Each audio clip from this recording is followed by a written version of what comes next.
there. I hope I got the right number. Is this Stan's older sister? I wanted to introduce myself. My name's Kendra. I'm Stan's fiancée. Oh, hi there, Kendra. I'm glad I finally got the chance to talk to you. Yeah, you've got the right number. My name's Stacy. If I recall correctly, you just dropped by my parents' house with your parents to introduce them, didn't you? Oh, I'm really sorry I missed that. I wanted to come and meet you and your family, but my company dropped a last-minute trip out of the state on me that I couldn't get out of.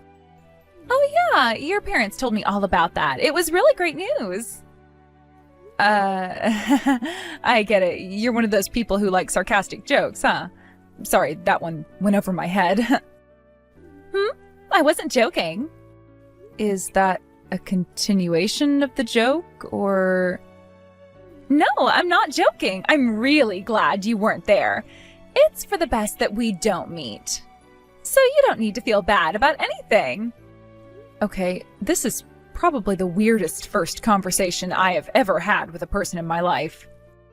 Would you mind explaining why you don't want to meet me? Oh, of course. I'm glad you asked. So I have some super deep-seated trauma with men, right? When I was in high school, I went on my first date ever with a boy, and the very next day, he was sitting with my best friend at lunch. Oh, wow. I'm sorry to hear that. It must have been traumatic for you. So he was never serious about you after all? No, he actually was serious. I found out later that he and my best friend were actually cousins. But I only found that out after I'd already dumped him and sent him messages around the school saying he was a boring date and a bad kisser. That event was so traumatic for me that I can't bear to see my romantic partners being friendly with any other women, even family members. You spread false rumors about him over a misunderstanding, but you are the one with deep-seated trauma? Yeah, that's exactly right. I'm glad you understand. Right. Well, you know that me and Stan are brother and sister, right? Are you telling me that you don't even want me to have pleasant conversations with him? Stacy, I am so glad that you understand my trauma so well. I heard from your parents that you and Stan are really close. Is that right? Yeah. I presume that's a problem for you? Yep, a big problem. I can't bear to see Stan being friendlier with other women in his family than he is with me. Uh-huh. Again, Stacy, I cannot tell you enough how much I appreciate you understanding my trauma. So I actually had a request to make of you. I would really appreciate it if you could never see Stan again. And not just in person. You can't text him either. I wasn't too thrilled with compromising this much with him, but I decided to be the bigger person and allow him 10 texts per month with your mom. So if there's ever something you want to tell Stan, you can tell it to your mom and have her contact Stan for you. Oh, and if her 10 texts are already used up, you'll have to go through me. Granted, depending on the content, I may or may not deliver the message to him. You understand, right? Let me see if I have this straight. You want me to never contact my own brother directly, ever again? Yep, that's right. If I found out you were contacting him, that would really trigger my deep-seated trauma. Right. Look, Kendra, as much as I want to start off our relationship on the right foot, I'm afraid that is not a request that I'll be able to abide by. I understand you have this trauma thing, and I'll do my best to be considerate of you, but restricting which of Stan's family members he can contact? I'm sorry, but that's utterly ridiculous. Stacy, how could you say that to me? I thought you understood my trauma. Are you really going to ignore the deep-seated trauma I have and contact your brother against my wishes? Do you want me to have a panic attack? What if my panic attack causes a heart attack? Are you trying to kill me? What the... kill you? I also have to say that I am very disappointed in the weakness of your sibling relationship with Stan. What? Me wanting the ability to talk to my own brother is a weakness to you? Obviously, if you truly had a strong familial bond, then you wouldn't need to have direct contact with him. Just knowing that he was well taken care of by a fantastic woman who loves him more than anyone else should be enough. But you're disregarding my trauma and threatening my life by meeting with your brother, all because of your own insecurities. You trashed a high school boy's reputation over your misconception, but I'm the one who's insecure? All I'm doing is laying down boundaries. You don't get to determine how and when I contact my own brother just because you're marrying him. Don't victim shame me. I'm the one setting boundaries to cope with my deep-seated trauma. Stop using that term. You use it every 5 frickin' seconds. I will not give you another warning, Stacy. I am his fiancée and I have deep-seated trauma. You will never meet in person with your brother ever again. And if you want to send him a message, then you must either go through me or your mother. That is final. Stan, we need to talk. We do? Yes, and it's about your fiancée. Are you sure you want to marry her? Like, really sure? Well, I did propose to her. I thought that would make my intentions clear. Can I ask what brings this on? Did something happen between you two? You were really happy for me when I first told you I was getting married. Yeah, I was, but that was before I actually interacted with her. Kendra just texted me a few minutes ago. Oh, she did? Yeah, and what she said was shocking, to say the least. Well, what did she say?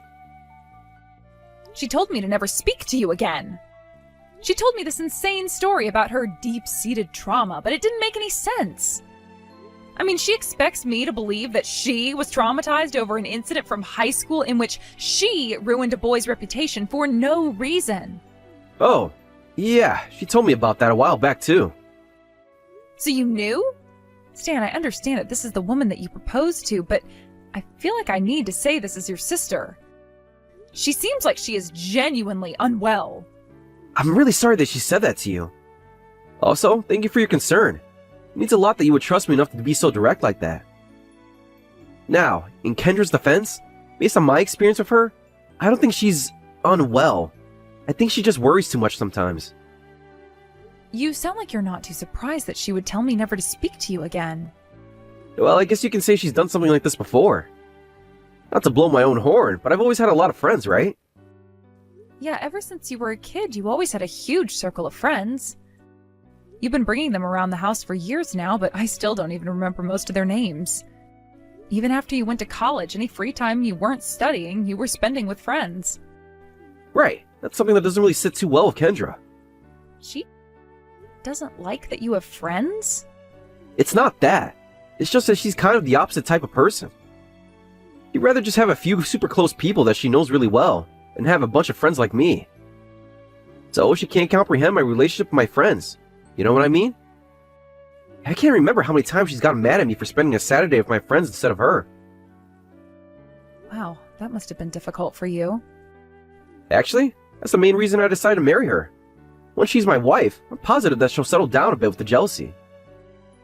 I mean, what better way there is to prove my devotion to her than to vow to be there for her for the rest of my life?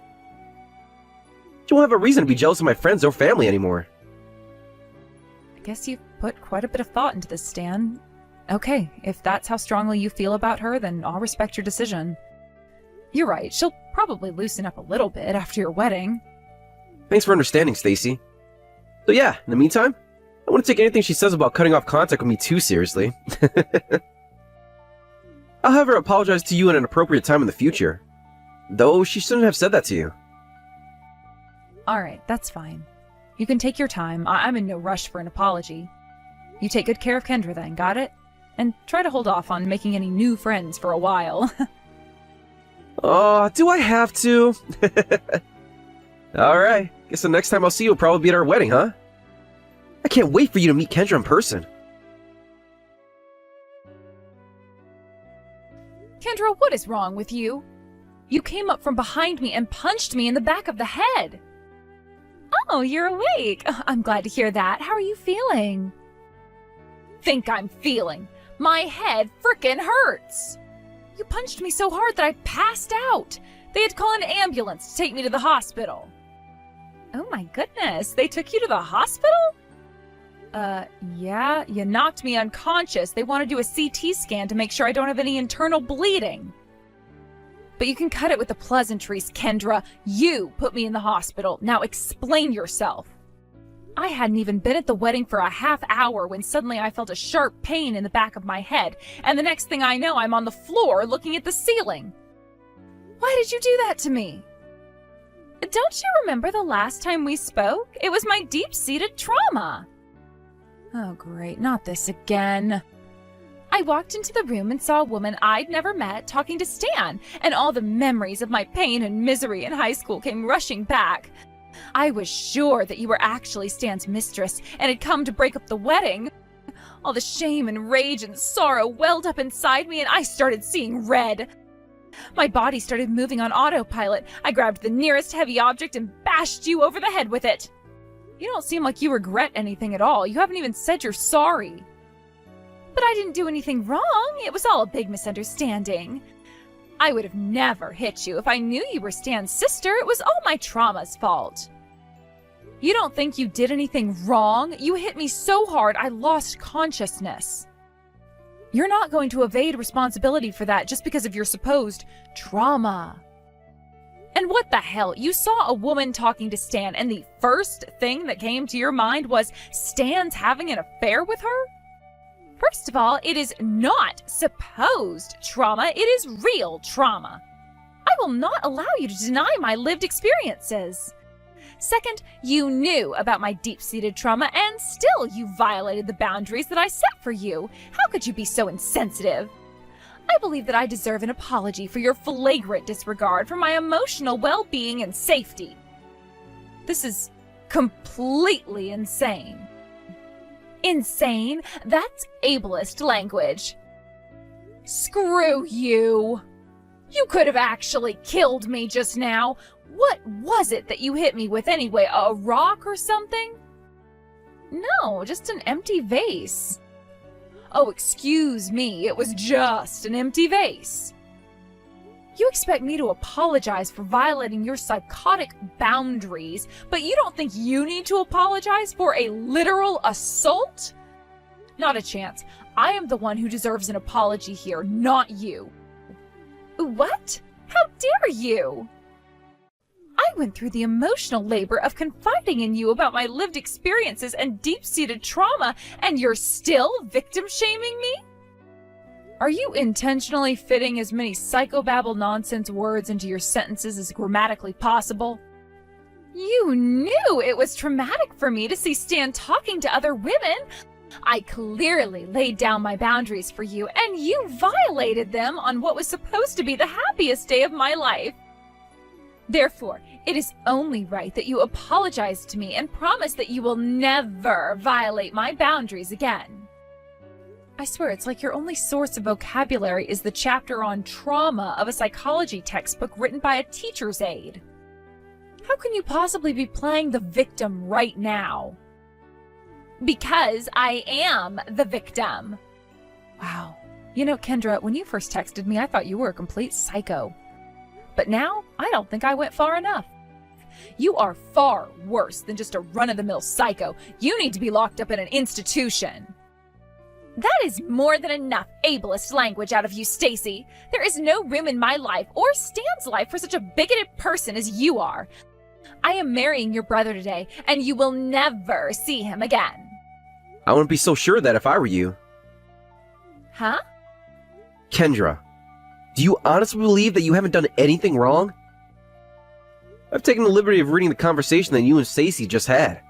And to be quite honest, that really is how you feel, and I'm not so sure I can do this anymore. I'm sorry, Kendra, but this wedding is canceled. What? Wait a minute. Stacy? Or... oh no. Stan, is that you? Looks like you finally caught on. Didn't you notice that he disappeared from the wedding chapel the moment that Stacy got taken away in the ambulance? That's because I went to the hospital with her. The wedding is canceled and our relationship is over. I'm breaking up with you. So no, you will not be marrying me today, or any other day. Stan, no, you can't do this to me. You said you were gonna marry me. You said you didn't want me to have to worry about losing you anymore. You said that I was the most important person in the world to you. So how could you cancel our wedding and break up with me? Was that all just a lie? No, Kendra, I meant every single word I ever said to you. I proposed to you because I loved you. I accepted your past, your jealousy, your controlling nature, all of that. Because I thought I could help you heal the damage that your past has done to you. I thought if I could show you that you didn't need to worry about losing me, that you could overcome your trauma and start looking towards the future rather than the past. I believed that right up until this very morning. Not only have my dedicated displays of love to you not helped heal your trauma, it almost feels like you've gotten worse. Kendra, you assaulted my sister. You hit her in the back of the head with a vase. But I thought she was your mistress. What did you expect me to do? That's it right there. That's exactly my point. You trust me so little that you immediately assumed that I was cheating on you. I can't marry anyone who doesn't trust me. Stan! I've done everything you ever asked me to do, Kendra. I erased all my female friends from college from my phone for you. I never went to any party or gathering where other women were present. I loved you and wanted to spend my life with you, so I was willing to make sacrifices for you. And after all of that, you go and assault my sister? But Stan, it was all a simple misunderstanding. I didn't mean to hit your sister. So you admit that you generally thought I was cheating on you? Yeah, but just for a second. Even 1 second is too long, don't you get that? You have no idea how much it hurts to know that the woman I pledged my love to doesn't even trust me. That's not true. It's not that I don't trust you. It's just that, oh, you're such an amazing guy. You're handsome, funny, hardworking. I always felt that you were out of my league. I was terrified of losing you. And so you bashed my sister over the head with a vase? I don't know how I can make this any clearer to you, Kendra. You've gone too far. Your trauma has completely taken over you. So much so that you were willing to assault a person you didn't know within a few seconds of seeing them for the first time. I had no idea you were such a violent person. I'm not a violent person. That's not fair. This is the first time I've ever done anything like this. Don't talk about me like I'm always going around and hitting random people wherever I go. First time? Huh, that's a lie. You're not just controlling and violent, you're a liar too. What are you talking about? I'm not lying. When I got to the hospital with Stacy, I just so happened to see a friend of mine who I invited to the wedding. He told me he was walking downtown this morning when all of a sudden, someone came up from behind him and pushed him down the stairs. That was you, wasn't it? Oh, don't be ridiculous. Why would I do a thing like that? He also told me that he had been receiving a ton of texts from you lately. Multiple times a day, telling him to stay away from me. But right after he got taken to the hospital, the text stopped. He was so terrified that he hadn't even spoken to the police about it yet. He thought for sure you would either go after him again or take it out on me. I can explain. Don't bother. I don't want to hear it. Just like with Stacy, you're lucky that he wasn't seriously hurt, and that it doesn't appear that there'll be any lasting impacts to his health. Are you going to stand there and say you did all that for me? Even if that's true, I don't want any part of your psychosis. I mean it, Kendra, we're through. Stan, please, can't we talk about this? The only thing we're going to talk about from here on out is how you're going to be held responsible for what you did to Stacy and my friend. What do you mean? What are you gonna do to me? I'm going to make you pay. Simple as that. You've only ever been on my good side up until now, so you may not realize this. But while I pride myself in being generous and forgiving to my family and friends, I show absolutely no mercy to anyone else who crosses me. Stan, do not do this. I'll apologize for everything, okay? I'll go to Stacy and your friend's hospital rooms and I'll tell them I'm sorry. So please, don't break up with me. I'm sorry I let my trauma get the best of me. If you could just work with me a little longer, I'm sure I'll overcome it in no time. Again with the trauma nonsense. Are you ever going to give that up? Anyway, I've already compromised more than I should here for your sake. I'm not doing it anymore. You can sort out your trauma issues on your own now. Stacy, what am I gonna do? Stan says he's gonna break up with me. He hasn't been back to our apartment since yesterday, and he just sent his lawyer over with a demand that I move out within 24 hours. I don't want to break up with him. I don't want to move out. Please, Stacy, you have to help me. In case you've forgotten, I am currently in a hospital bed recovering from the injuries that I sustained when you assaulted me. I had to get 3 stitches in the back of my head, which may not seem like a lot, but they are really, really uncomfortable. That's in addition to the splitting headache I still have. So if you want help moving out, you're gonna have to ask someone else. That's not what I meant. I want you to talk to Stan and tell him not to break up with me. I love Stan. I need him. Well, he doesn't love or need you, so I don't know what you want me to do about it. You put 2 people in the hospital on the day of your wedding. Do you really think Stan would stay with you after that? And that's not even considering the fact that you've been cheating on him. What? He told you about that? He sure did. After you assaulted us yesterday, he went to find all the evidence he could of your harassment campaigns towards me and his friends. He found all the evidence he needed of that, but also a few other pieces of evidence. It seems like every time I think my opinion of you couldn't possibly get any lower, you go and prove me wrong. Stop victim-shaming me! It's not my fault I had to cheat on him. Oh, for the love of God, Kendra, don't tell me this is because of your trauma, too. He never respected any of my boundaries. I told him not to see his friends anymore, and he told me that he was fine with that, but then what did I find out? He was still seeing them in secret at least once a month. He crushed my heart and ripped open the wounds left by that boy in high school. I lost control. I felt so violated and abused, I had no choice but to cause him some of the same trauma that he caused me.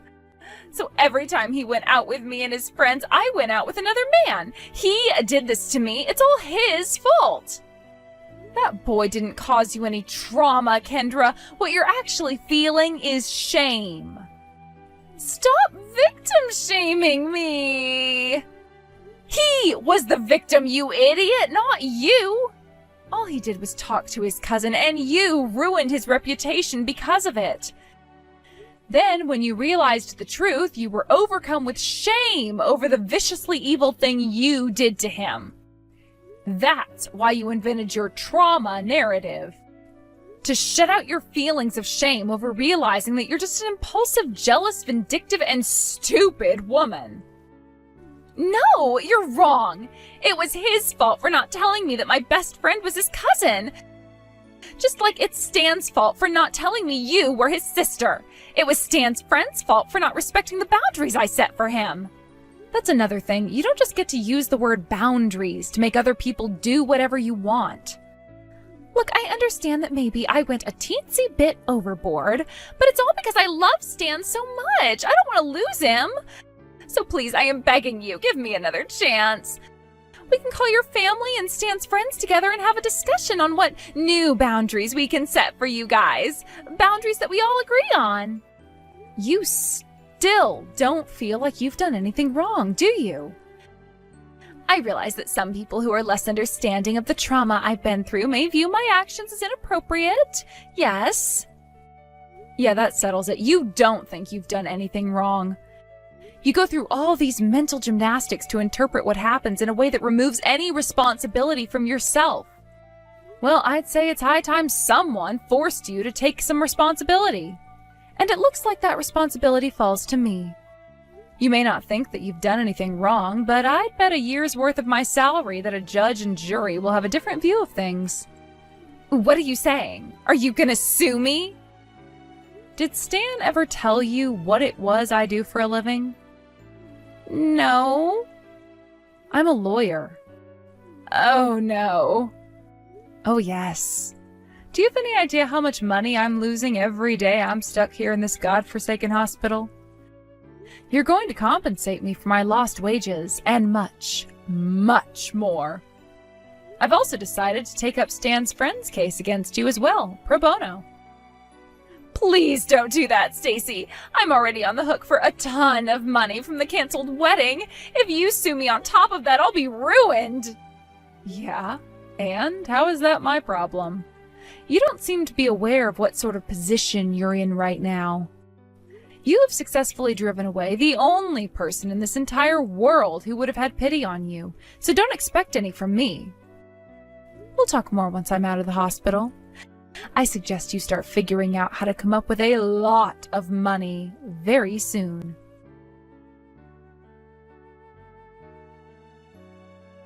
The first thing I did after getting out of the hospital was putting together a police report for both myself and Stan's friend. She was granted a speedy trial and found guilty on all counts.